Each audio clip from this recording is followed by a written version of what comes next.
Journey to God's House, Chapter 32, entitled Lady and the Chump. So one day it finally happened. Brock's journey to God's house was thrown off track by meeting a girl. We're going to call this girl Charity. And her family lived nearby in New Jersey, so they would visit Bethel often. He mentions that she wasn't like the first time visitors who came from far away. She was mature. She had a calm and coolness about her that stood out. She was also very beautiful, and she had a sort of princess aura about her. Definitely a lady. So he first laid eyes on Charity at a gathering on the 4th of July. Now, the Jehovah's Witnesses are not allowed to celebrate 4th of July, but they are allowed to watch the fireworks guilt-free. Go figure.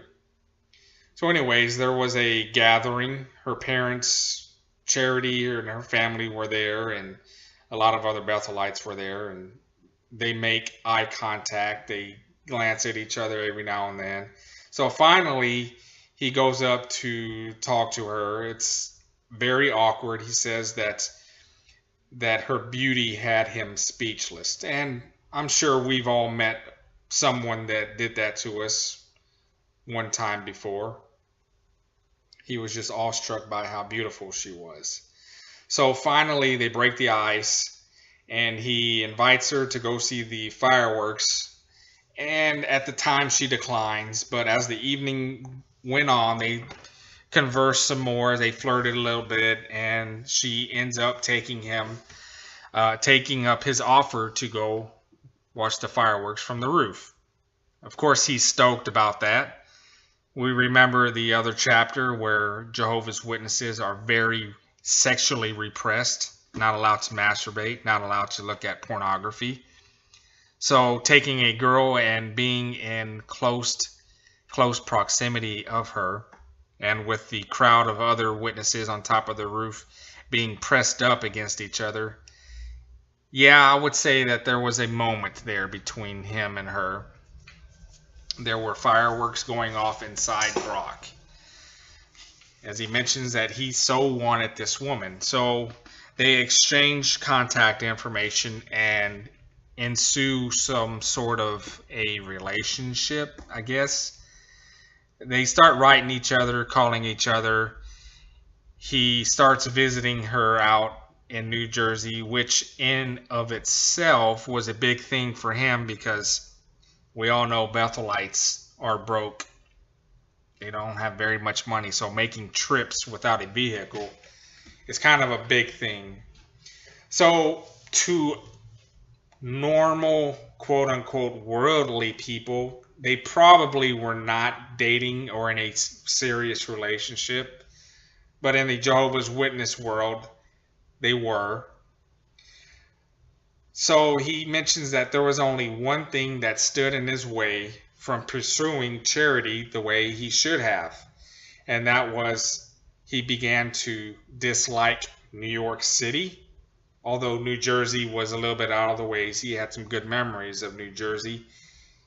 They were one and the same thing. They both started with the word new, so he was ready to get out of there, and he was starting to hate Bethel life as well. So what would he do? He just met this girl, very interested in her, but his heart was not there. It was not in Bethel. It was not in New York City. So what would he do? In fact, he had never even told another person that he had plans on leaving once his anniversary had came up. So he was very torn on what he should do. He prayed about it a lot, and so he decided that the next time he was making a trip to go see Charity in New Jersey, that he was going to tell her exactly how he felt, that what his plans were. So he makes it out to her house, and he asked if they could be alone that evening. because he wanted to have a serious talk with her. But she took it as they needed to go park somewhere secluded and have their first kiss. We all know where that usually leads to, but this was a little bit different. She got a vehicle. They went to a secluded place, and she made the first move, from what I gather, went in for that little kiss.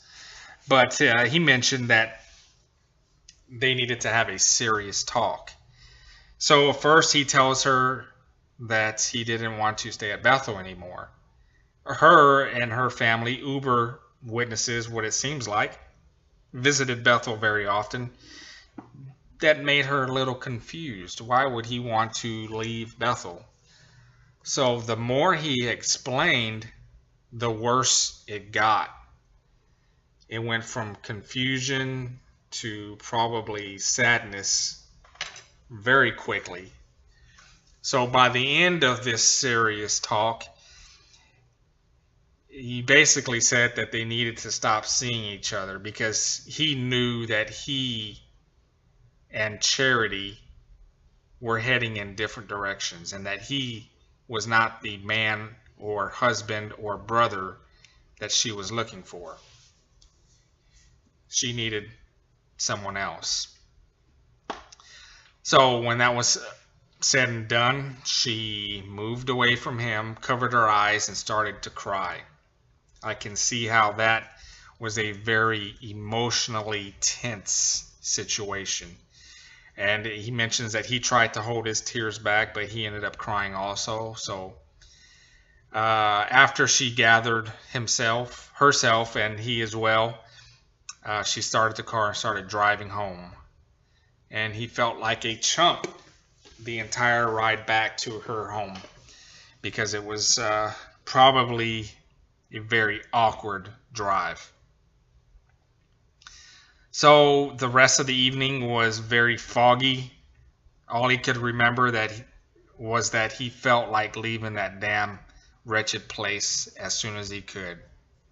A few weeks later, he did indeed get on a plane and go back home and didn't look back.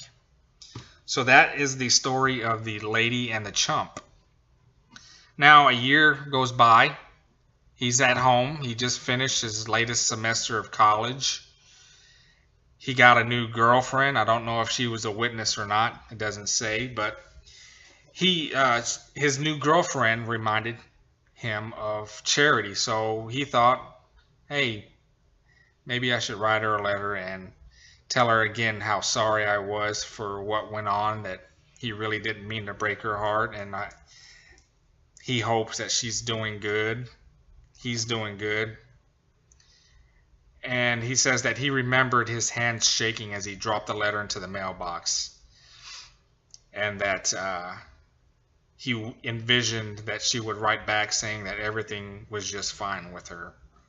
And he waited for her response 1 week, then 2 weeks, a month, 2 months, and he never got that letter. Good night, folks.